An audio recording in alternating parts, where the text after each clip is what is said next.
si están viendo la pantalla donde está la gráfica. Sí, profe, sí se ve. Perfecto, perfecto. Entonces vamos a dedicarnos a mirar esta gráfica. Más adelante vamos a demostrar que la tensión que ocurre en la superficie donde están paradas las personas y en general cualquier sitio dentro de la malla de tierra en el suelo interno va a ser inversamente proporcional a la distancia entre el punto por donde se está inyectando la corriente y la posición del punto donde estemos leyendo. Es inversamente proporcional y luego vamos a hacer una pequeña demostración porque a mí me interesa que ustedes tengan una claridad muy grande sobre esa dependencia entre la distancia y el punto donde se inyecta la corriente. En esta gráfica, ustedes pueden apreciar un corte transversal en una malla cuadricular de puesta a tierra, como este que estoy señalando aquí. Estoy haciendo un corte por este lado. Entonces todos los conductores se ven como un punto, porque voy a mirar por aquí. Y al mirar por aquí y cortar por aquí, todos los conductores se van a ver como un punto. Entonces estoy tomando un corte de las tensiones que se ven a lo largo de este eje en la superficie. Entonces por eso aquí vemos estos conductores que son el corte transversal de esa malla de puesta a tierra. Ahora bien, si yo quisiera graficar la tensión de la superficie y compararla con el GPR, que ya lo he definido en este curso, como la tensión que adquiere la malla respecto de tierra remota, y definir tierra remota como aquel punto donde no hay movimiento de cargas, donde puede suponerse que la tensión es cero. Entonces, si yo leo con un voltímetro enterrado allá en esa parte a unos 300 metros de distancia de la malla o más, dependiendo del tamaño de la malla, y con la otra pata del voltímetro toco uno de los conductores de la malla, porque ya les había advertido en este curso que en 60 Hz, que es baja frecuencia, prácticamente cualquier punto está a la misma tensión respecto de tierra remota. Por lo tanto, no es importante de dónde se tome la tensión. De donde usted la tome es igual. Eso no va a ser válido en rayos. Cuando vimos las distintas puestas a tierra, vimos eso no es válido en los rayos. En los rayos hay unos tiempos de viaje, ondas viajeras, las tensiones en cada nodo no son iguales en el mismo tiempo. Por lo tanto, yo no puedo generalizar que el GPR sea el mismo de la malla. Durante un rayo, las tensiones en la malla son distintas en cada nodo. Pero en 60 Hz, las tensiones en la malla, si bien es cierto, tienen algunos voltios e incluso pueden llegar a cientos de voltios de distinta, al lado de los kilovoltios que tiene el GPR, esas tensiones se vuelven despreciables. Por lo tanto, en los cálculos nosotros siempre en 60 Hz vamos a suponer que la malla está a una sola tensión toda, que es el GPR. La tensión respecto de tierra remota. Ahora, estos conductores que van a ser conductores que inyectan corrientes transversales al suelo, que son estas corrientes que estoy mostrando aquí, dígame. Entonces para los sistemas de puesta a tierra contra rayos, el GPR es una función que depende de la distancia. Depende del nodo en donde esté parado y no existe el concepto GPR. O sea, en mallas de puesta a tierra no hablamos del GPR. Podríamos, si quisiéramos, definir el GPR como la tensión que adquiere la malla después de unos 4 microsegundos. Una vez el rayo ha caído y ya estemos en la cola del rayo, quizá toda la malla sí tiende a irse a un mismo voltaje. Y ahí podríamos hablar de GPR. Pero cuando estamos hablando de ondas rebotando por dentro de la malla, no se habla de GPR. Entonces nosotros hablamos de GPR en función de las mallas de 60 Hz únicamente. O sea, En mallas de rayos no hablamos de GPR, no existe el concepto de GPR. Existe la tensión de cada nodo. Cada nodo tiene su tensión, pero no hay un GPR global que se le pueda aplicar a toda la malla. En el caso de las mallas de 60 Hz sí hablamos de un GPR por facilidad, aunque debemos reconocer que también hay unas pequeñas diferencias entre los distintos nodos de la malla, son despreciables a lo largo de en función de las tensiones que tiene toda la malla. Entonces lo llamamos GPR. O sea, por favor, de aquí en adelante, GPR es un concepto única y exclusivamente aplicado a mallas de 60 Hz. No tiene otra aplicación que 60 Hz y naturalmente lo vamos a usar cuando leamos la resistencia de puesta a tierra, porque la resistencia de puesta a tierra, que después la vamos a definir en forma y la vamos a medir en forma, es este GPR dividido por la corriente que produce el GPR. Por lo tanto, los instrumentos con los que se leen las puestas a tierra también deben ser en general de baja frecuencia, para que no pueda uno decir que hay una diferencia de tensión en la malla y que da distinto si lo pego de aquí, que si lo pego de aquí, que si lo pego de aquí, que si lo pego de aquí.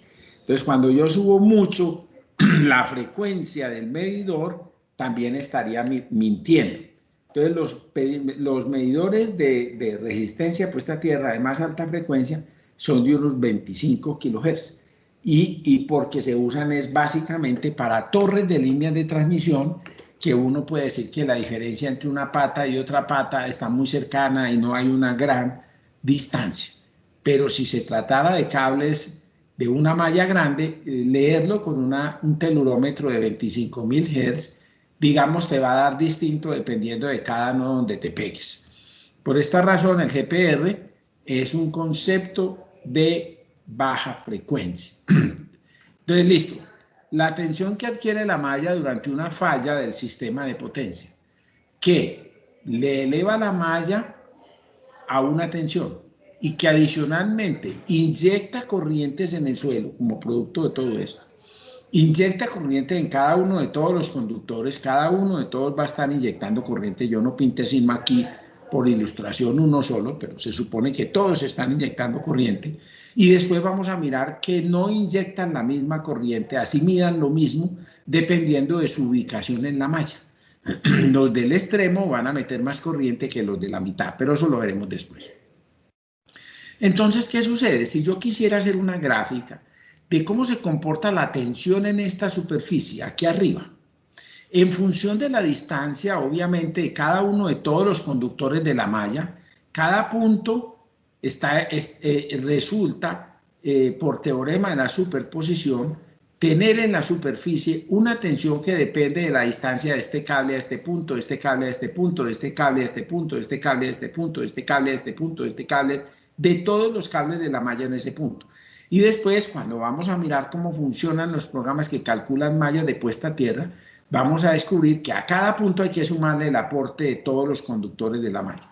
Pero como yo ya vine advirtiendo, aunque no lo he demostrado, después lo haré, que la tensión es inversamente proporcional a la distancia, naturalmente el aporte que este conductor hace sobre la tensión de este punto es muchísimo menor que el aporte que hace este conductor sobre ese punto que estoy leyendo la tensión, porque es inversamente proporcional a la distancia. Pero lo que quiero mostrarles es que la tensión en la superficie tiene este comportamiento. Aquí porque lo corté, realmente esto sigue así, como aquí. En este lado sigue así. Simplemente para que la gráfica no me ocupara mucho, la corté aquí. Pero la tensión en la superficie sigue esta forma. Esta es la forma de la tensión de la superficie. La tensión donde están paradas las personas. Y esto pues aquí es por decir que esto se va lejos, lejos, lejos, por aquí termina. Entonces, ¿por qué tiene esta forma así cóncava tan extraña? Porque en la mitad de la cuadrícula es donde estoy más alejado de los conductores que inyectan.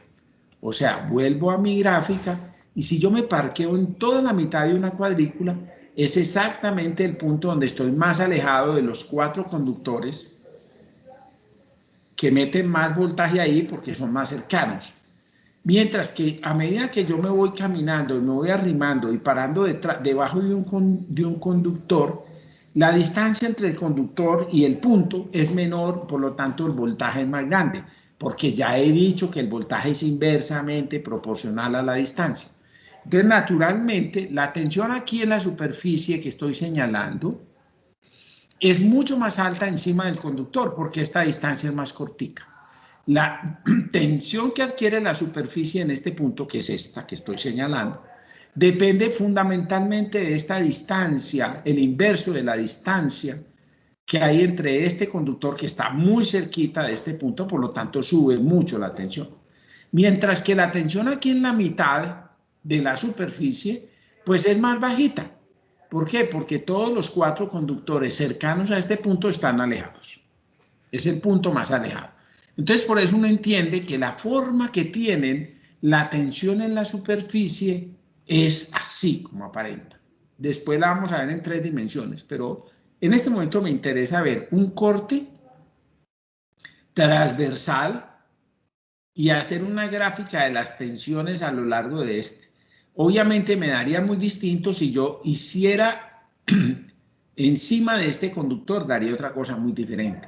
Pero el caso más grave de todos es cuando yo estoy en la mitad de la cuadrícula, por eso voy a hacer este punto. ¿Y por qué es el caso más grave?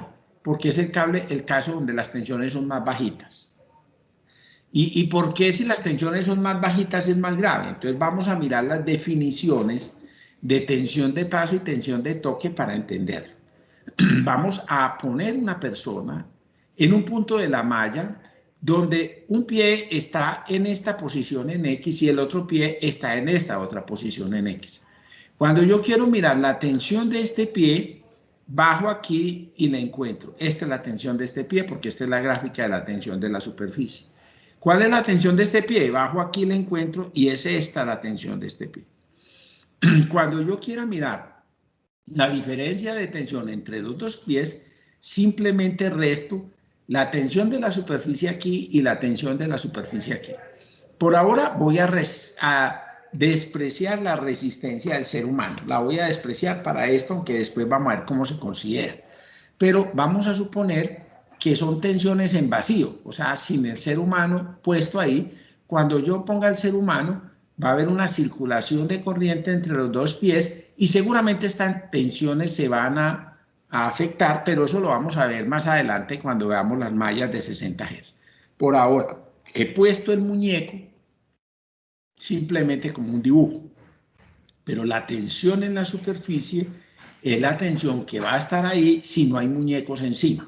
Entonces, esta es la diferencia de pies si el ser humano no tuviera una resistencia. Entonces, esa es lo que vamos a llamar tensión de paso. Naturalmente, si ustedes me acompañan con su poder de abstracción y corren este muñeco a la izquierda y ponen el pie del muñeco exactamente encima del conductor, la tensión en la superficie sería esta. Y claro, 1 metro después, que es la distancia que vamos a poner en tensiones de paso, 1 metro después, el otro pie estaría ubicado donde probablemente está este pie. Por lo tanto, la tensión sería como esta que está aquí. Por lo tanto, la tensión de paso para una persona que esté parada encima del conductor con un pie en dirección hacia la cuadrícula, hacia el centro de la cuadrícula, tendría una tensión de paso que iría desde aquí hasta aquí. Obviamente muy superior a la tensión de este muñeco original que puse. E incluso, si ustedes me acompañan también con su capacidad de abstracción y mueven este muñeco a la derecha, puedes llegar incluso a encontrar que la tensión de paso es despreciable, porque puede ser que el muñeco tenga un pie aquí y tenga el otro pie aquí, y entre esos dos pies no haya diferencia de tensión. ¿Qué estoy queriendo decir? Que la peor tensión de paso se da cuando la persona está parada encima del conductor y está dando un paso en dirección al centro de la cuadrícula. Ese es el peor caso de tensión de paso. Y el mejor caso de tensión de paso es cuando la persona está parada en la mitad de la cuadrícula. Prácticamente no tiene diferencias entre los pies. Muy bien, esa es la tensión de paso. Ahora vamos a definir la tensión de toque. Para definir la tensión de toque tenemos que saber primero a qué tensión están las manos o una parte del cuerpo, no tiene que ser las manos, puede ser cualquier parte del cuerpo. Yo he revisado accidentes mortales en donde la persona apoyó fue otra parte del cuerpo. Digamos en este caso que es la de la mano, aunque el toque, como le digo, no tiene que ver con la mano. La mano está tocando un tanque o algo metálico, una estructura, un gabinete, un tanque, lo que ustedes quieran. Pero por norma de seguridad del RETIE, todo elemento metálico expuesto a quedar energizado durante un fenómeno eléctrico y expuesto a ser tocado por un ser humano debe ser aterrizado. Por esta razón, este tanque, por ejemplo, del transformador, yo lo tengo pegado a la malla de puesta a tierra. Por lo tanto, si esta persona está tocando algo metálico, ella está a la tensión que está la malla de tierra. Y si está a la tensión que está la malla de tierra, está el GPR. Esa es la tensión a la cual está la persona en la mano. Pero los pies de la persona están sobre el piso. Si yo miro en mi gráfica cuál es la tensión del piso, exactamente debajo de eso me da esta que está aquí. Por lo tanto, si yo quisiera establecer la diferencia de tensión entre las manos y los pies, esta sería la diferencia de tensión de toque.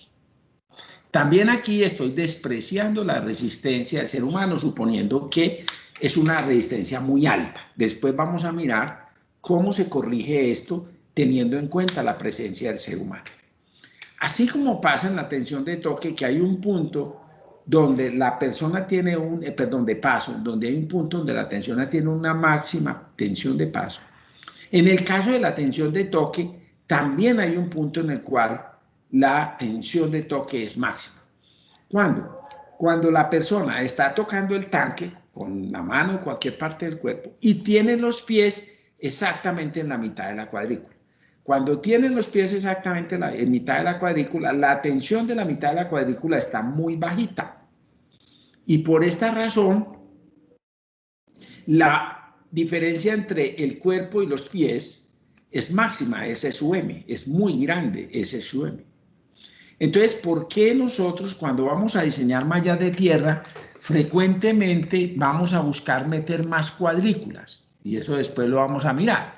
Porque si yo metiera otro conductor aquí, otro conductor aquí, otro conductor aquí, entonces la forma de la tensión de la superficie sería como así. ¿Sí ven? Entonces ya no habría ese hueco hacia la mitad de la cuadrícula. Y la tensión de toque, fundamentalmente la de toque, bajaría mucho. Claro que la de paso también baja, pero la de toque bajaría mucho. Entonces, por eso les hacía yo la reflexión. ¿Qué pasa si yo pongo una lámina metálica por toda esta superficie y simplemente esa lámina la pego de todo lo metálico? No habría tensiones de paso ni de toque, porque la persona abriría los pies, pero la lámina haría un corto y no pasaría ninguna tensión entre los dos. Y en relación con la tensión de toque, pues de toque, la lámina estaría también al GPR y las manos también estarían al GPR, por lo tanto la diferencia de tensión entre los dos sería cero. Por eso les decía en la clase anterior que la mejor malla de tierra del mundo es una lámina metálica donde yo me pare. Ahí ya no importa qué tensión tenga el GPR, yo no tengo diferencias de tensión. Y por eso les advertía que frecuentemente alrededor de gabinetes, alrededor de transformadores, se ponen o láminas metálicas o al menos un conductor que dé la vuelta, que esté enterrado y que trate de levantar las tensiones de los pies. Son medidas de seguridad adicional que vamos a usar. Muy bien. Estas tensiones son dentro de la malla y yo debo hacer una advertencia ya que un compañero comenzó preguntándome de la norma de triple 80. La norma de triple 80 tiene un problema que a veces los ingenieros no sabemos diferenciar. Y es que es una norma para hacer cálculos de tensiones de paso y de toque dentro de la subestación. Es para subestaciones. Fuera de la subestación no sirve. No es la norma para fuera de la subestación. Y por eso yo no la debo usar para cálculos que no sean dentro de una malla de una subestación. Entonces, ¿qué sucede? ¿Qué pasaría si un elemento metálico que está pegado a la malla de puesta a tierra, la malla de cerramiento, un neutro de un transformador, una estructura, una tubería de agua, lo que ustedes quieran, está conectada a la malla de puesta a tierra y sale de la subestación y se va varias decenas de metros de la subestación y es tocada por un ser humano afuera de la subestación. Entonces, ¿qué va a pasar con este ser humano? Que su mano va a estar pegada al GPR, pero sus dos pies están demasiado lejos de la malla, nadie les está levantando la tensión de la malla, por lo tanto están prácticamente a 0 voltios. Por lo tanto, la tensión de toque que este ser humano recibe es igual a todo el GPR. Es la más grande tensión de toque que puede recibir un ser humano. Cuando alguien fuera de la subestación toca un elemento metálico que está conectado con la malla de la subestación. Caso número 1 de eso, cuando usted abre la nevera de su casa. Cuando usted abre la nevera de su casa o pone la mano encima del pollo de su casa o toca la lavadora de su casa con sus manos, toda la tensión de la malla, si es que en ese momento ocurre una falla, va a generar un GPR, toda esa tensión va a quedar aplicada ahí. Y usted me dice, ¿pero cómo así? ¿Y yo cómo hago eso? Es que cuando yo le digo que su casa tiene un polo de tierra y que ese cable que se puso para protección suya, con fallas internas dentro de la nevera, fallas internas dentro del fogón, fallas internas dentro de la lavadora, ese mismo cable va a servir de conductor para unir la parte metálica de su lavadora con la malla de puesta a tierra del sistema. Por lo tanto, si yo no he controlado las tensiones en el sistema en su GPR, esa tensión va a quedar aplicada a su mano y sus pies van a estar probablemente en una tensión demasiado baja. Por lo tanto, las personas que más se exponen a la electricidad en fallas en el sistema de potencia son las personas que no están dentro de la subestación. Y por eso al final de este curso yo voy a ser supremamente agresivo y contundente en decirles que si ustedes pasaron por este curso, deben darle doble clic a las tensiones de las personas que están por fuera, que generalmente son las más inocentes, porque los que están por dentro, primero son muy poquitos, unos pocos trabajadores que pueden entrar ciertas veces a la subestación. Por ejemplo, en un edificio como un edificio donde ustedes puedan vivir, a la subestación no entra nadie, cada mes entra un tipo que viene de la empresa, que tiene zapatos aislantes, que no toca nada, sino que lee medidores. Toda la malla la estamos diseñando con todo el detalle de los ingenieros electricistas para que este señor, que está dentro de una subestación, en un sótano, no se vaya a accidentar. Cuando justamente estoy poniendo una malla para subirle la tensión de los pies y que no se accidente. Y olvidamos a la señora que está en el 8º piso de su casa, abriendo una nevera en el momento en que ocurre esta falla que queremos proteger a los de dentro de la subestación. Entonces, por eso yo insisto hace muchos años, como conocedor del tema, que un buen diseño de una malla de puesta a tierra se tiene que enfocar en esto, no en esto. Esto es un cálculo que yo les voy a decir, se lo regalo. Si usted me controló este, ni siquiera le reviso este, porque este es más berraco de controlar. Pero este es más duro de controlar, porque muchas más personas están expuestas a este tipo de tensiones que las que están expuestas aquí. Con una característica, cuando una persona entra a una subestación eléctrica, lo hace bajo conciencia, acompañada por personal calificado o siendo una experta sobre el tema. Cuando una persona abre una nevera, no está cometiendo ningún error, ni nadie le ha advertido que durante una tormenta esa nevera la puede matar porque hay una falla eléctrica, o una falla eléctrica que produzca un árbol o lo que usted quiera. Entonces esta persona es totalmente inocente. Por esta razón, nuestra ingeniería tiene que dar prioridad adicional no solo a esto, que ha sido mi llamado de atención y que todo el mundo va y mete la NONI 8080 y mete cables y van y presentan unos cálculos y dicen que eso es una berraquera y se les olvida este, que es el más importante. Entonces, por eso el punto es, a mí hoy Estos cálculos me parecen pura juguete de ingeniería. El cálculo verdadero es el más sencillo del mundo. El GPR es suficiente para matarme una persona si toca algo en el edificio. Y por eso en el fondo vamos a tener que trabajar mucho sobre cómo vamos a reducir estos GPRs en los sistemas de potencia. Esto va a ser extremadamente importante dentro de este cálculo. Muy bien. Entonces, voy a hacer un resumen de lo que hemos venido viendo hasta el día de hoy sobre las distintas funciones que tiene un sistema de puesta a tierra. Y entonces recordemos las definiciones que hicimos. Neutro es un conductor de retorno de corriente de carga. Eso no tiene nada que ver con los sistemas de puesta a tierra, aunque el neutro se aterriza a la salida del transformador, si se trata de un transformador en Y o un transformador monofásico, se aterriza, puede aterrizarse o no, pero el neutro hace esta función, retorna las corrientes de carga. Y esa es su función. Después definimos la tierra de protección como un conductor que garantiza la equipotencialidad de los elementos metálicos que conforman los gabinetes, equipos, motores, todo lo que sea tocable por el ser humano, y este sistema de protección que vamos a llamar la malla de puesta a tierra.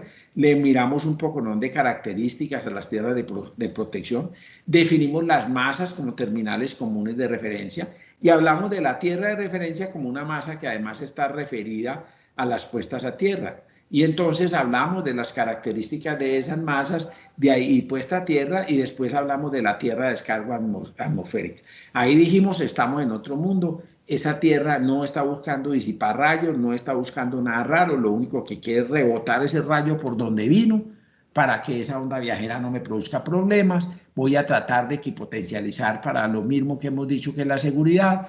Después hablé de la tierra de descarga estática y entré a las áreas clasificadas. En las tierras de descarga estática incluso dije que era muy malo tener una buena puesta a tierra. En descarga estática, mientras mejor es la puesta a tierra, más grande la chispa, más riesgo de que se prenda. Luego hablé de la malla de alta frecuencia que se usa para amortiguar interferencias que llegan por el aire y que entonces son atrapadas por esta jaula, que debe estar aterrizada, pero que no es una puesta a tierra. Luego hablé de las puestas a tierra de sacrificio, para lo cual expliqué en qué consiste el fenómeno de corrosión y los hice ir a las hipersupernovas y los hice pues fumar marihuana para que entendieran que los seres humanos de verdad somos polvo de estrellas y no de cualquier estrella, ni siquiera de una supernova, sino de una hipersupernova. Y les dije que con una cama de un electrodo de sacrificio como el magnesio, podríamos invertir la entrega de corriente por parte del acero y poner al acero a recibir corriente, en cuyo caso no se va a deteriorar, y quien se va a corroer es el magnesio, que yo voy a ir cada 3 años y lo cambio y listo.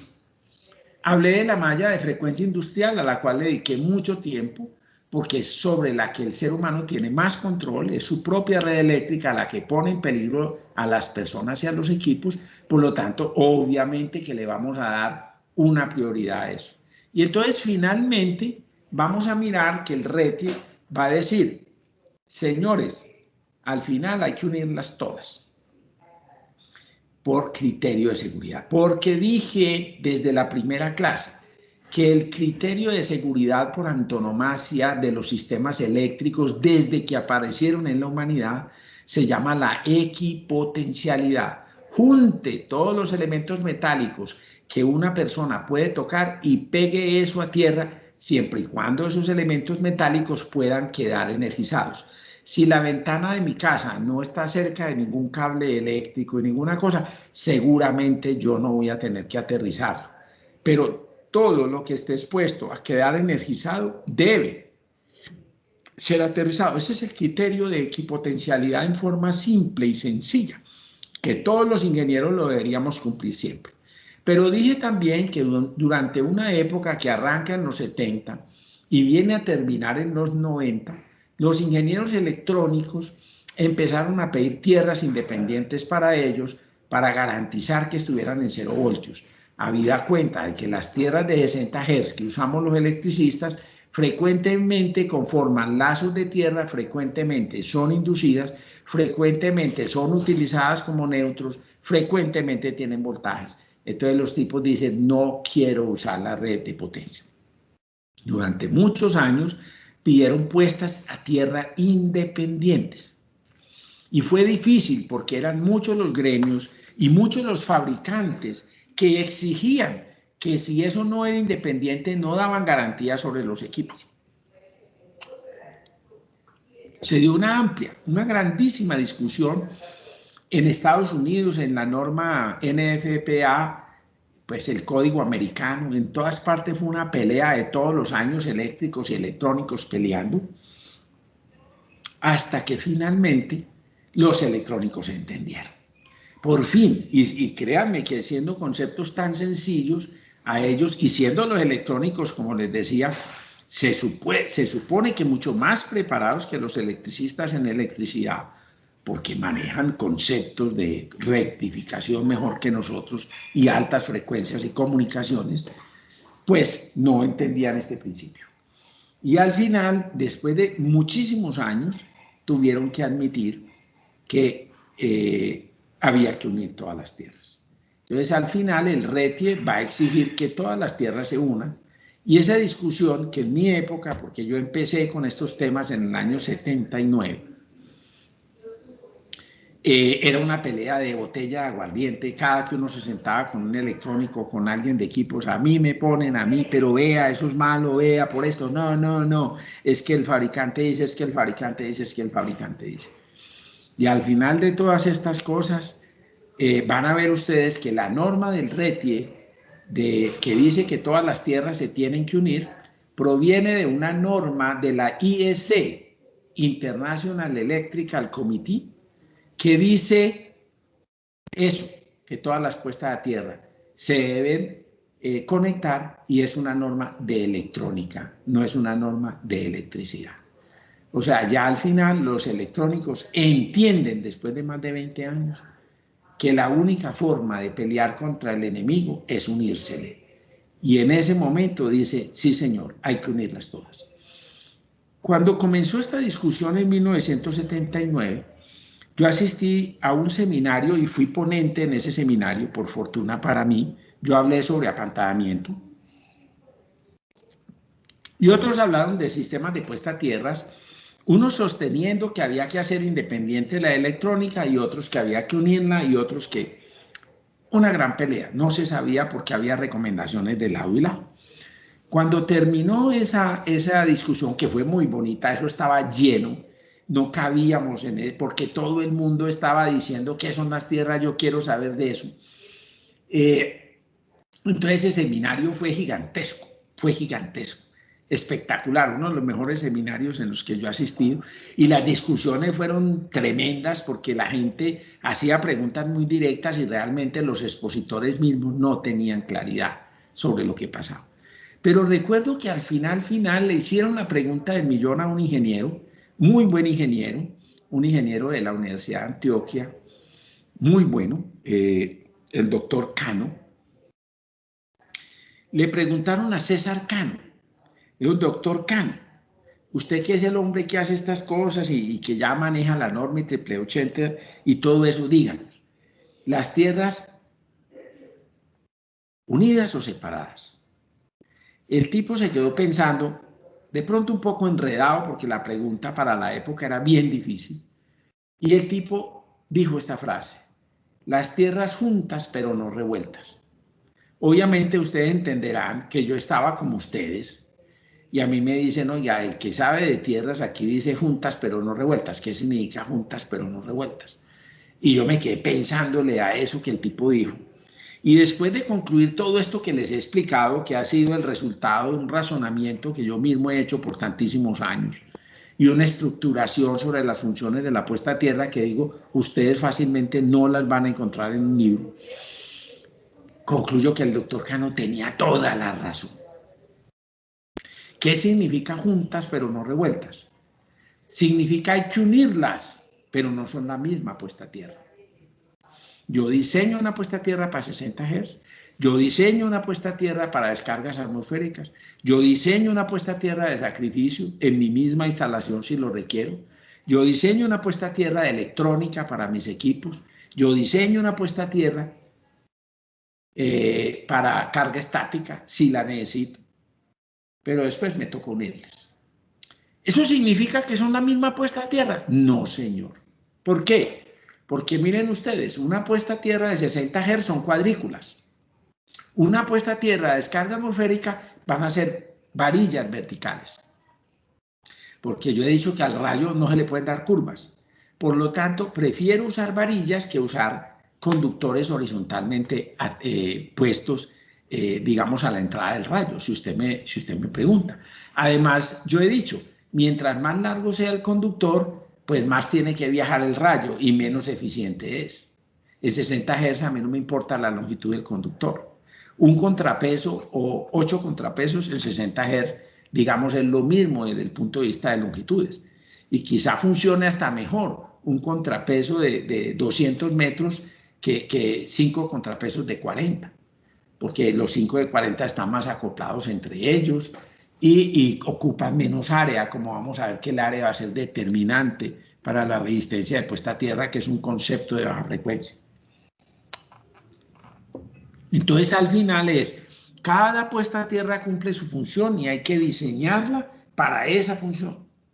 Pero una vez usted termine de diseñar el apantallamiento, de diseñar la malla de la subestación para 60 Hz, usted va a preguntar como ingeniero, bueno, ¿cómo las uno?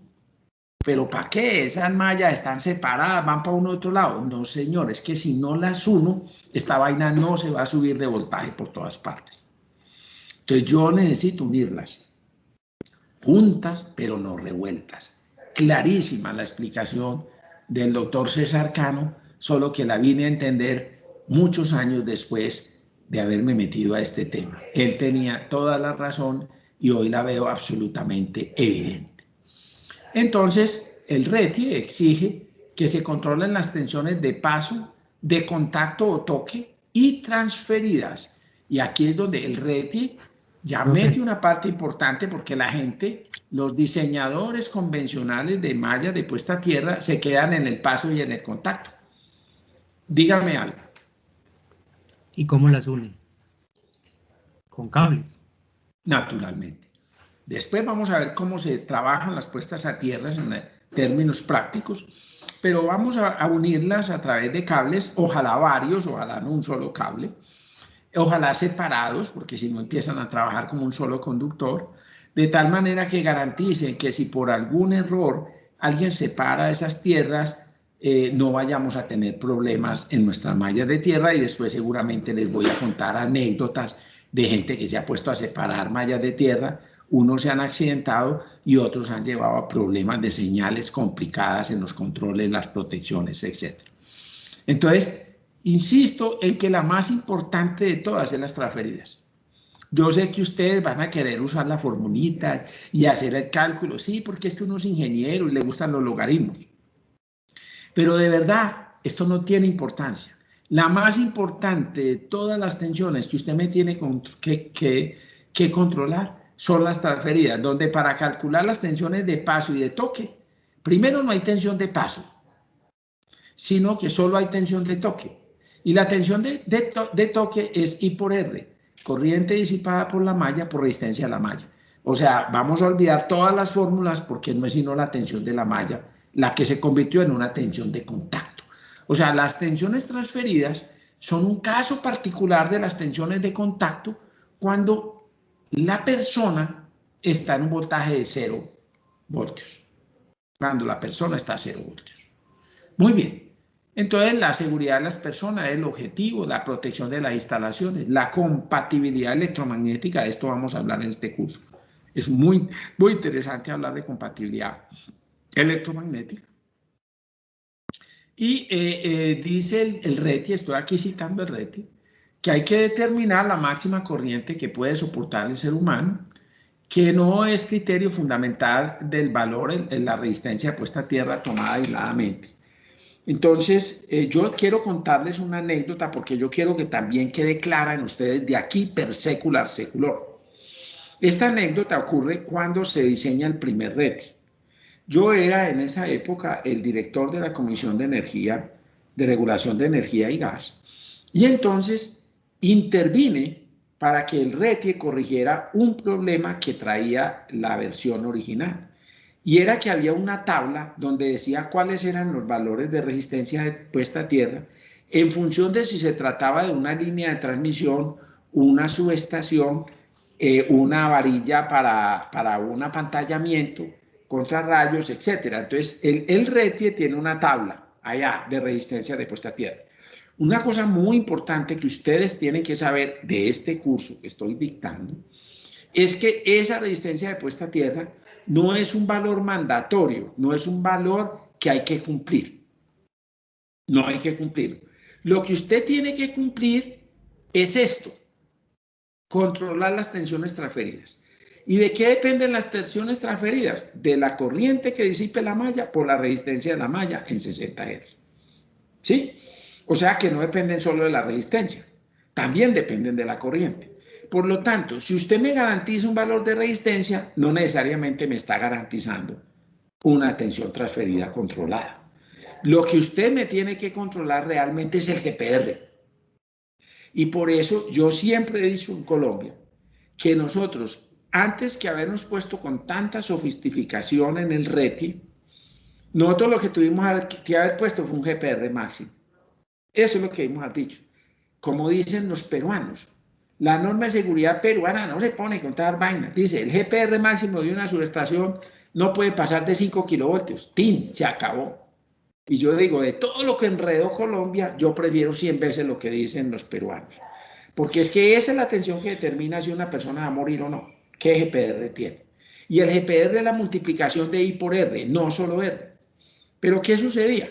Quien asesoraba al ministerio en el desarrollo del RETI vende tratamientos químicos para bajar la resistencia de puesta a tierra.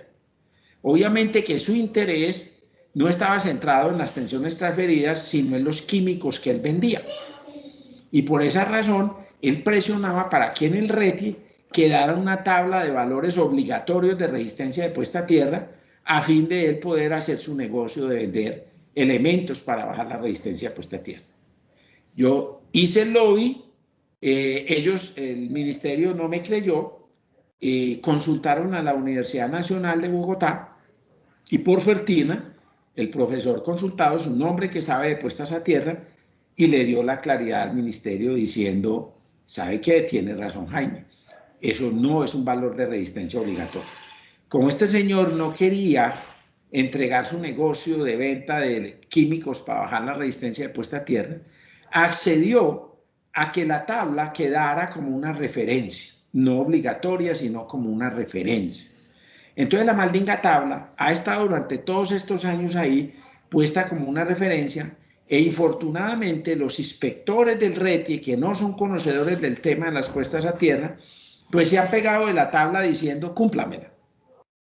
Y cuando usted lee, no, un valor de referencia, no, eso está en el RETI, lo tiene que cumplir.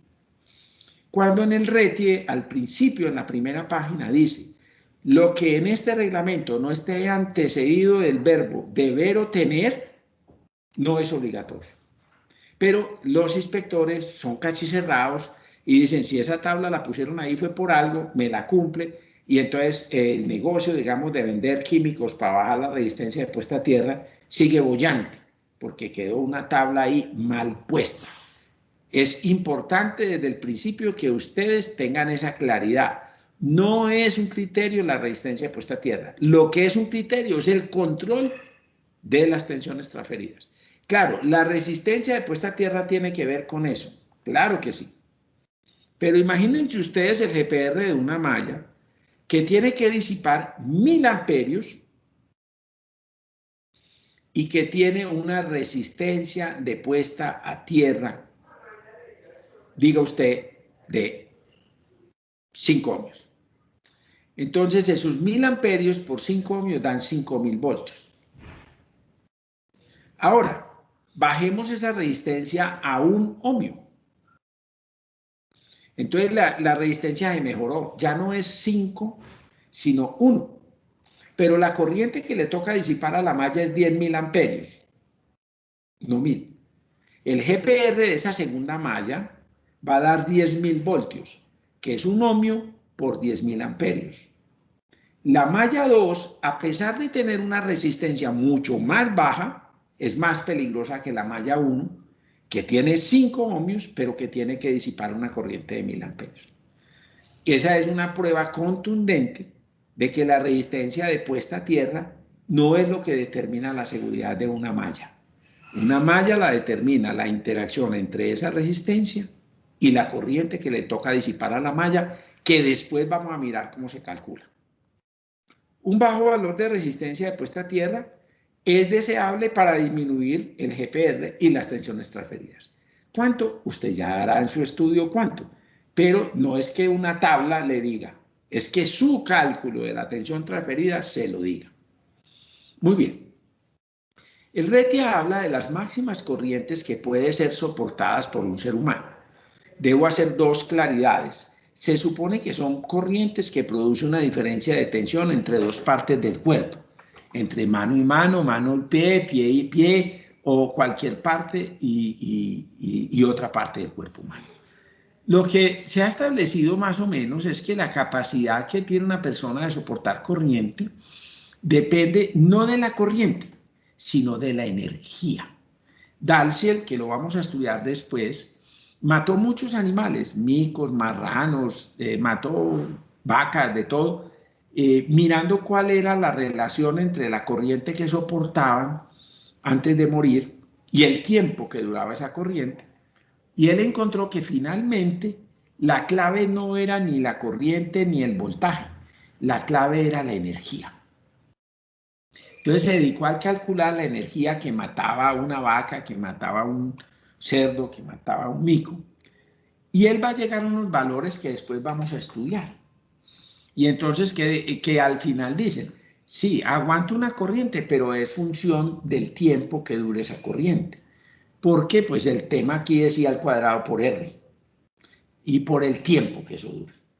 I al cuadrado sí importa mucho, R también importa, pero depende del tiempo. Entonces, habló de la energía específica, es decir, dividió la energía por la resistencia del animal y encontró el I al cuadrado por T. El I al cuadrado por T que aguanta. O sea, estamos hablando de que el ser humano aguanta esa energía, no corriente, pero él, dado que la corriente que iba a aplicar era una corriente pareja, una corriente simétrica, una corriente que duraba todo el tiempo la misma corriente, pues pudo sacarla como factor común de la ecuación y entonces decidió que iba a ser una función de una constante que ese era I al cuadrado, ¿cierto? Por el tiempo. Entonces empieza a mostrar que el tiempo es determinante de cuánta corriente aguanta un ser humano, porque la energía que aguanta el ser humano dividido la corriente. Entonces, ¿qué hace el tipo? El tipo dice, mire, si usted le está metiendo de punto 1 a punto 3 miliamperios, el ser humano aguanta perfectamente todo el tiempo. Incluso nosotros en la Universidad Nacional hicimos algunas pruebas y pusimos a mirar a la gente en qué momento percibían la corriente. Y encontramos que la corriente se percibe en microamperios. El ser humano se da cuenta de microamperios. Pero siempre y cuando usted esa corriente la meta por un área muy pequeña. Es decir, cuando una persona cogía el electrodo con la mano completa, no sentía corriente hasta que llegaba a estos órdenes. Pero si una persona con la punta del dedo tocaba el electrodo que le hacía pasar la corriente, eran pocos microamperios los que alcanzaba a sentir, porque la corriente se concentraba en el dedo y la persona sentía eso en el dedo. Entonces esto va a depender incluso del área de contacto para tener percepción.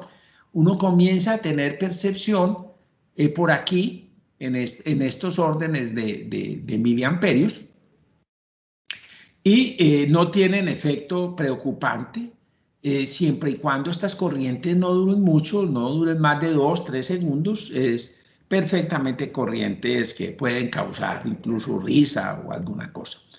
Y por aquí, hasta esta zona azul, todavía no tenemos un riesgo real sobre la salud física, Pero en la medida en que nos metemos a la zona ya azul oscura, ya podemos tener fibrilación en el 5% de las personas, con corrientes que pueden ser de 200 miliamperios y que puedan durar medio segundo. Ya hay personas que entran a fibrilar. Esto vamos a ver que va a ser función del peso de la persona. Mientras una persona sea más pesada, aguanta más corriente. Esto es lo que Dahlsen encontró relacionando el peso de las personas con la capacidad de soporte de la corriente. Digámoslo de esta manera, tiene más masa para acomodar toda esa energía que se va a disipar en el cuerpo. Cuando estoy ya en esta zona más rosada, estoy en más granate, estoy en una zona donde ya hay un riesgo de fibrilación de hasta el 50% de las personas fibrilan. Y cuando finalmente ya entro a esta zona de corrientes que superan el amperio y todo esto, ya hay un riesgo de paro cardíaco, respiratorio y quemaduras severas. Incluso hay investigaciones que han mostrado una cosa muy interesante, y es que cuando la corriente es muy grande, no hay fibrilación. Todavía no he entrado a mirar ese fenómeno de la fibrilación, que lo estudiamos después, pero no hay fibrilación ventricular, es decir, no se descoordina el corazón en aurículas y ventrículas y hace su función de bomba, donde la sangre pasa del ventrículo a la aurícula y después pasa la sangre y circula en una forma rítmica, que es la que termina el ciclo cardíaco RSD o P. Y ese ciclo cardíaco no se desconfigura con corrientes cuando son muy grandes. Cuando por un ser humano ya pasan corrientes de más de 1 amperio, frecuentemente el corazón se para totalmente. Y cuando la corriente se pierde, el corazón recupera su ritmo cardíaco. Mientras que con corrientes de 100, 200 miliamperios, el corazón puede entrar a trabajar de manera descoordinada, y en ese sentido vamos a necesitar un choque externo que hacemos con desfibriladores para dar ese punto de volver a coordinar y sincronizar la aurícula y los ventrículos para que finalmente el corazón pueda rearrancar. De ahí que es tan importante en las instalaciones eléctricas disponer de desfibriladores. Es una herramienta muy importante que todos los días está siendo más requerida en sitios donde hay muchas personas y en sitios donde hay trabajadores expuestos a tener algún tipo de efecto. Lo que en general dice es que una persona aguanta 50 voltios durante más de 2 segundos en tensión alterna, pero que ya las corrientes durante medio segundo se bajan hasta 80 voltios. Un toma de la casa de nosotros tiene 120 voltios. Se supone que una persona aguanta 300 milisegundos esa tensión aplicada directa. Si nosotros, como yo y seguramente algunos de ustedes, han recibido descargas eléctricas por haber tocado un cable, etc., podrían hoy pensar y decir que es una tensión muy bajita y que nosotros la soportamos con facilidad. Recuerden que ustedes no hicieron un toque, digamos, entre partes de esos 125 voltios. Normalmente tocamos el terminal vivo y la baldosa, o la pared. Entonces, por esta razón, es común que las personas sobrevivan a contactos con los tomas de la casa, porque en realidad no están directamente entre mano y mano o entre mano y pie los dos cables. Dígame. Pruebe, porque no sé si sea así, pero yo creo que uno es más sensible a la corriente alterna que la directa, o eso por qué pasa. No, realmente uno es aproximadamente igual de sensible a la corriente que a la directa que a la alterna. Es más o menos lo mismo. Un poquitico más aguanta alterna que directa, pero por el efecto skin. Yo les explicaba con los rayos que cuando las frecuencias son muy altas, las corrientes tratan de ser superficiales en un conductor. Pero entre 50 y 60, entre 60 Hz o 50 y la corriente directa, la diferencia no es significativa. son muy parecidos. Por lo tanto, uno dice, no vale la pena. Esto fue una discusión que armó el amigo Tomás Alva Edison cuando decidió luchar de forma personal contra el amigo Tesla, Nikolai Tesla. Entonces él, que tenía una gran influencia en Estados Unidos, decidió usar el sistema político para atacar la corriente alterna. Digamos, Tomás Alva Edison tenía un punto. El punto de Tomás Alva Edison era que al subir el voltaje el riesgo era más grande. Y eso es una verdad, obviamente. Mientras usted sube el voltaje y si la fuente tiene suficiente potencia, pues la posibilidad de que la corriente por la persona sea mayor es mayor también. Entonces él decía, subir la tensión es poner más en riesgo a las personas. Y por eso el tipo hizo que la silla eléctrica la hicieran en la alterna, hizo que mataba elefantes con 400 voltios, mató y filmó elefantes muertos con 400 voltios. Para decir, oiga, 400 voltios de alterna son peligrosos, venga, yo les mato un elefante, y el desgraciado mató un elefante y lo filmó. Por ahí está en YouTube, mostrando cómo mata a un pobre elefante para mostrar que la corriente era muy peligrosa. Pero obviamente que el hombre iba a ser vencido, porque él en su corriente directa no podía resolver el problema de la potencia. La única manera era subir la corriente, y subiendo la corriente los cables eran inmanejables. O sea, el mundo lo arrastró definitivamente a la corriente alterna, y hoy, quizá hoy, si aparecen y se desarrollan los superconductores, quizá volvamos a bajar de voltaje. Cuando las grandes corrientes no produzcan I al cuadrado por R de suficiente magnitud, seguramente vamos a querer en gran parte manejar campos magnéticos, corrientes, y más bien envolvemos eso en material magnético para que el campo magnético no se salga, y hacemos grandes transmisiones de potencia con corriente directa de menos tensión. Seguramente eso va a pasar. Pero desde el punto de vista de la soportabilidad del ser humano, son bastante parecidas la una y la otra. Muy bien.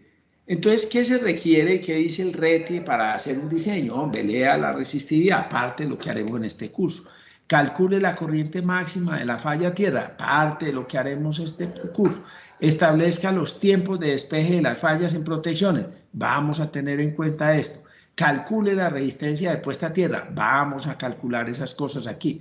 Calcule las tensiones de pacto, contacto y transferido. Entonces, paso y contacto son dentro de la malla. Transferidas son fuera de la malla.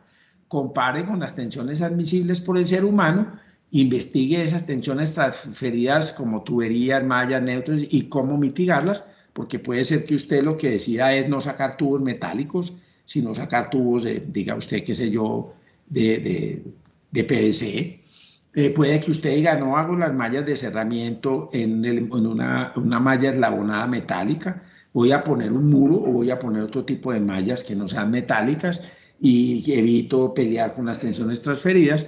Pero, por ejemplo, cuando usted saca neutros, es muy difícil que usted logre aislar esos neutros. Entonces ahí se va a enfrentar con problemas más o menos serios. Si tiene alto CPR, le va a tocar usar transformadores de aislamiento y otras cosas que más adelante veremos. Muy bien. Luego ajusto y corrijo hasta que todas las tensiones estén por debajo de las que causan el daño a las personas, y ya paso a elaborar el diseño definitivo de detalle de la malla tierra, que es determinar las cantidades, decidir si voy a usar soldaduras, conectores de compresión, conectores de tornillo, hacer ya los planos de detalle de cómo se van a unir cada equipo a la malla de tierra. Eso es el diseño definitivo de detalle de la malla de tierra. Entonces, ¿qué requisitos generales dice el RETE? Dice, los elementos metálicos no eléctricos no hacen parte del sistema de puesta a tierra. No se puede entender malo. No es que los elementos metálicos no se aterricen, no. No se tengan en cuenta a la hora de calcular la malla. Cuando usted calcule la malla, no meta el acero de refuerzo como parte de la malla. El acero de refuerzo hay que conectarlo a la malla de puesta a tierra. Pero usted no puede ponerse a hacer cálculos diciéndome, hombre, y el acero de refuerzo baja la resistencia en tanto. No, no hacen parte del sistema de puesta a tierra. Dice que algunas veces se deben conectar. ¿Cuántas veces se debe conectar? siempre que haya un elemento expuesto a ser tocado. O en el caso del acero de refuerzo de los edificios, porque si no se conectan y hay un GPR muy alto o hay una descarga atmosférica que eleva las tensiones de todo el sistema, y si su sistema de refuerzo de acero de la estructura de las obras civiles no está conectado con la malla, no se equipotencializa con la malla, van a saltar arcos por dentro de los muros. Usted me dice, ¿eso cuándo pasa? Yo lo he visto muchas veces en mi vida profesional. Muchas veces en mi vida profesional. Que de pronto pasado también pasó en la universidad. Sale de pronto de un muro, pum, va saliendo un pedazo de adobe. Y busca mirar al fondo, allá está el pedazo de acero. Mire, usted lo acaba de decir, en la universidad, en todas partes. Por eso el RETI exige que el refuerzo estructural se conecte de forma permanente al sistema de puesta de tierra. Por eso que estamos viendo, porque eso pasa en todas partes, en todos los edificios. Yo lo he visto, yo no sé, miles de veces he visto eso. Por lo tanto, eso es correcto, equipotencializar. Aunque usted me pueda decir, no, es que esa parte metálica no está expuesta a ser tocada. Pero las diferencias de tensión sí evaporan el concreto y producen pedazos de concreto terribles que son dañinísimos si alguien está por ahí. Las conexiones enterradas deben estar con soldadura exotérmica o conector certificado. Empiezo a darles tips de las mallas de puesta a tierra. Una malla de puesta a tierra idealmente no se debe poder soltar. Idealmente yo no debo tener tornillos que los pueda quitar y soltar el cable de tierra. Eso no es lo correcto. Quizás eso lo vamos a hacer en gabinetes, eso vamos a hacer en puntos, en las estructuras. Uno mete tornillos y hace cosas. Pero lo ideal no es eso. Y menos dentro de la propia malla de puesta a tierra. Cuando ya yo estoy usando elementos que van a quedar dentro del suelo, permanentemente en contacto con la tierra, ahí que sí no puedo usar conectores de tornillo que se puedan quitar. La pregunta que ustedes tienen que resolverse internamente para saber si un conector de tornillo se puede utilizar o un conector cualquiera se puede utilizar es respóndame esta pregunta. ¿Yo lo puedo quitar? ¿Yo lo puedo desatornillar y quitar el conector?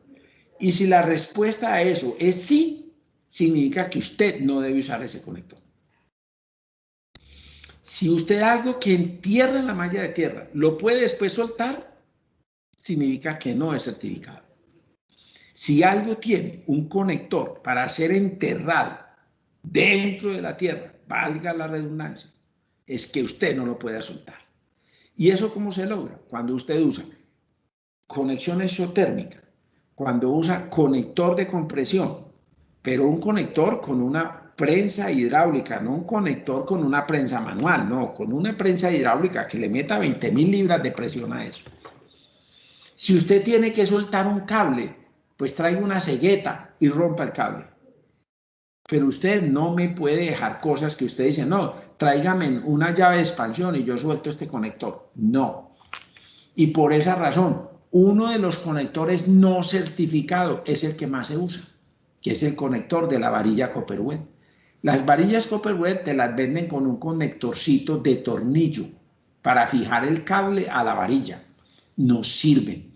La única forma en que servirían es si usted no los entierra. Si usted no los entierra, entonces no va a haber ese fenómeno de corrosión. Por lo tanto, uno diría que sin ser el conector ideal, tal vez podíamos dejarlo pegar. Pero usted debería pegar todo o con conector a compresión o con soldadura.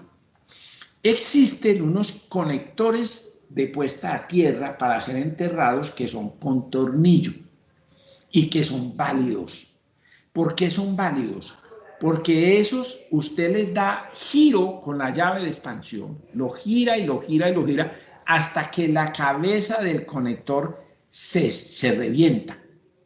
Cuando la cabeza del conector, del tornillo del conector se revienta, significa que usted alcanzó la presión que debe tener internamente el conector y ya se hizo equivalente a un conector a compresión o a una conexión exotérmica. Y entonces, ¿qué va a suceder?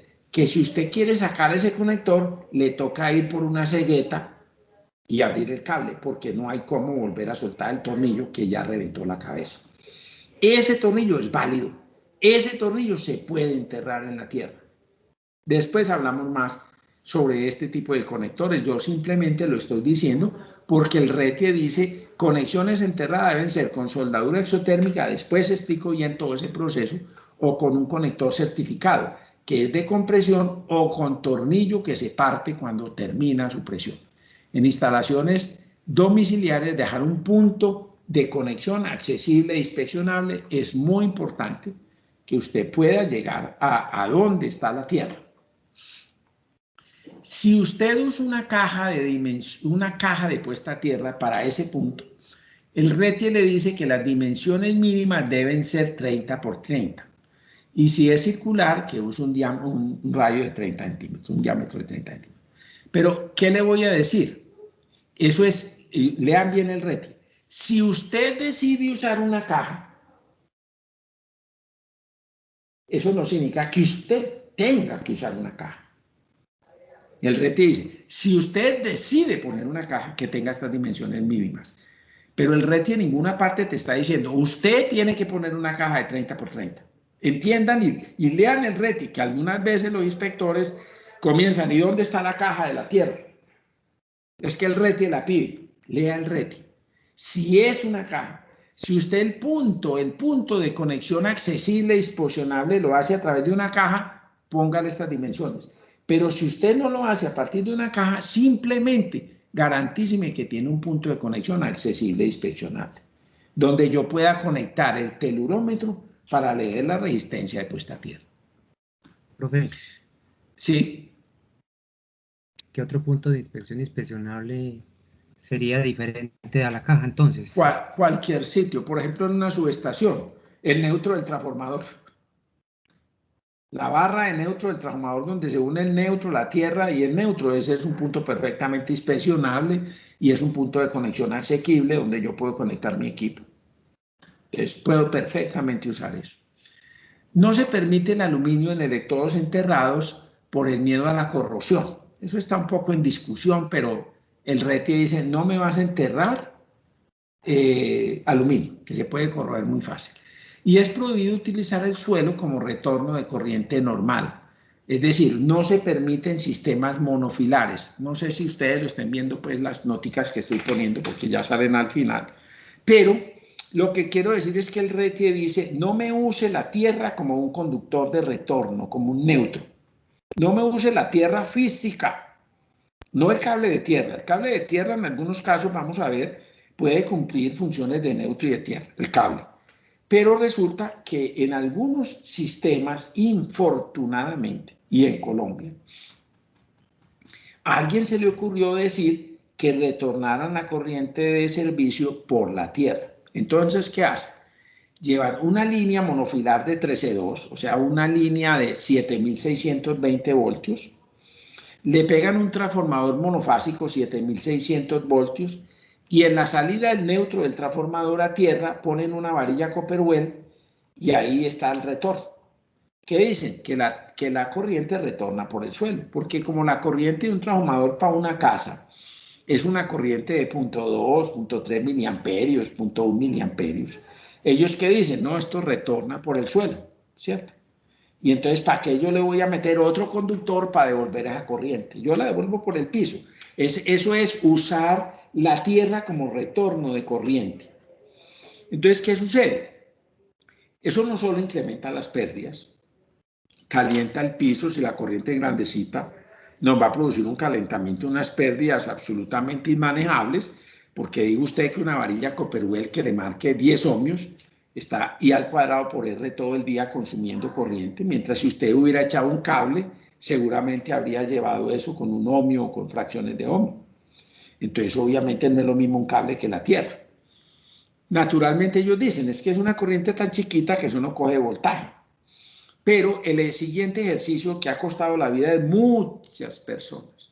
En la costa atlántica de nosotros ha habido muchos, pero son cientos de muertos que ha habido porque alguien suelta la varilla Copperwell de retorno de ese transformador.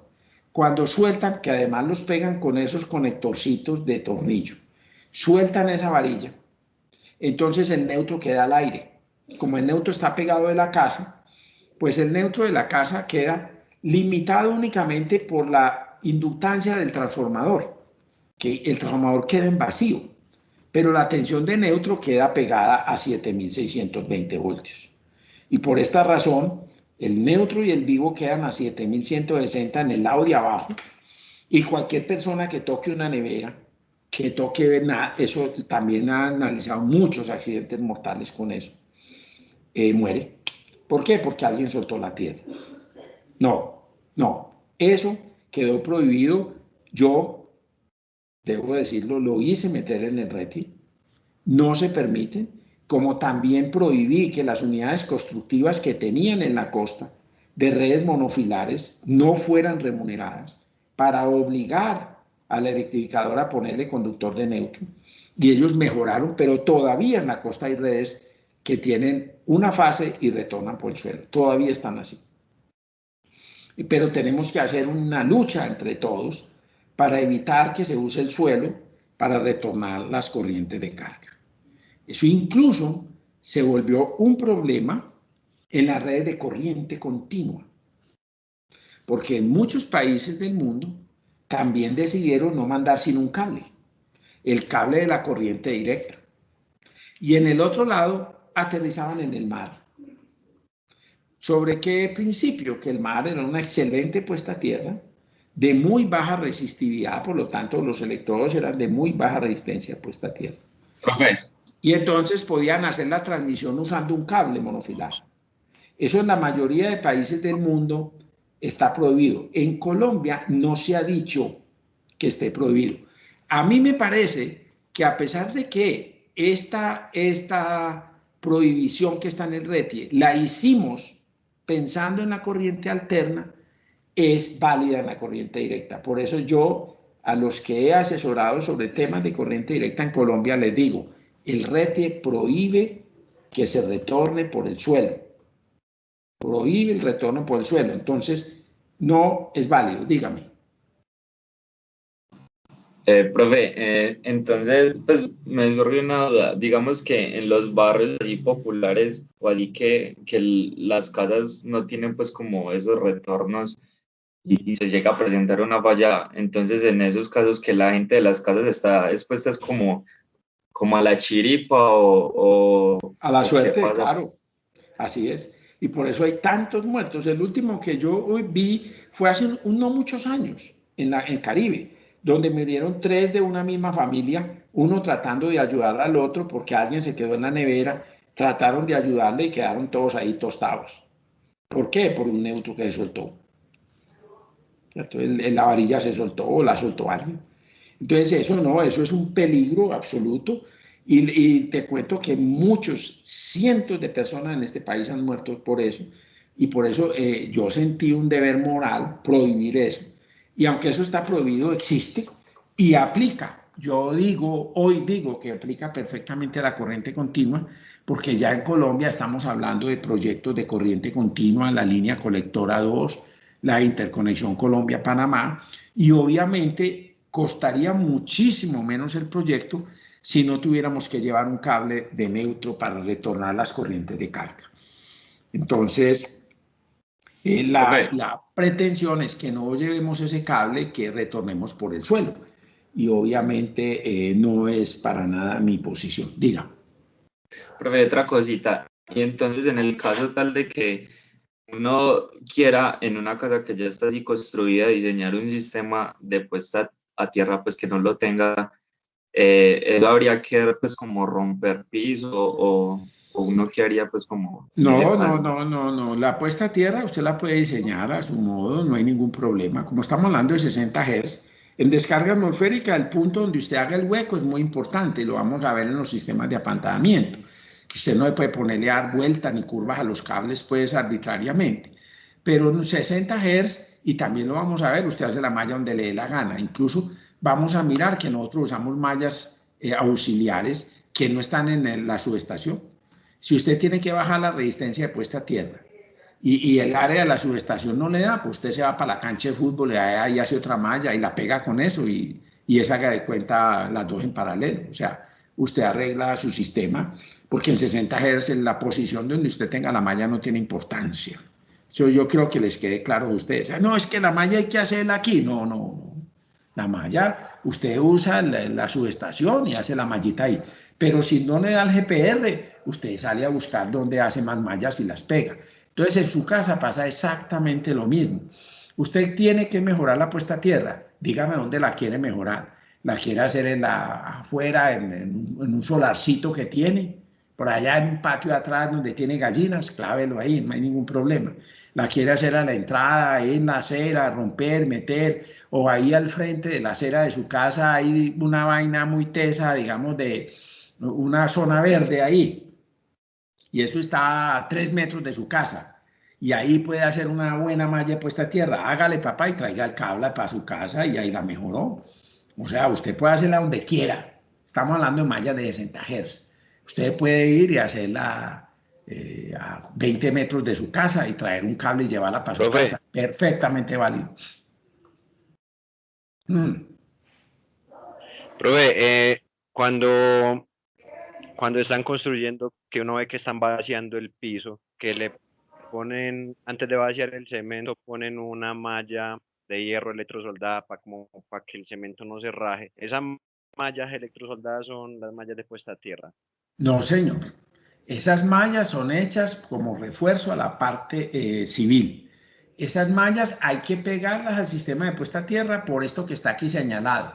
El refuerzo estructural, que es obra civil, requiere conexión permanente al sistema de puesta a tierra.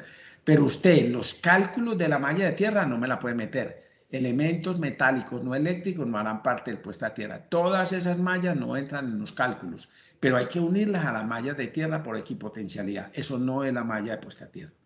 Eso es una malla civil simplemente para configurar las obras civiles y todo eso. Muy bien. Entonces, sí. En una subestación, la malla, ¿dónde se pone? No se pone dentro del cemento. No. El cemento es de muy mala resistividad y si yo la encapsulo en cemento, pues no va a poder disipar la corriente hacia el suelo. Entonces yo no puedo poner un elemento de alta resistividad en medio. Yo tengo que salir a buscar la tierra física, la de baja resistividad. Allá es donde voy a tener que ir. El cemento va por encima, generalmente irá a 30 a 40 centímetros por encima de mi malla de tierra. Mi malla de tierra va a estar bien abajo. ¿Sí? Profe, yo tengo una duda con la corriente de cortocircuito entregada por el operador de red. Sí, pero eso, si quiere, le voy a pedir que lo reserve, porque en este curso nosotros vamos a mirar cómo se calculan las corrientes de la malla y cómo a partir de los datos del operador de red yo voy a hacer mis cálculos. Así que dejemos eso para ese momento, ¿sí? Anoten por ahí que no se me olvide, pero realmente ese es un tema fundamental que vamos a manejar en este curso. O sea, que le aplazo la pregunta, díganme.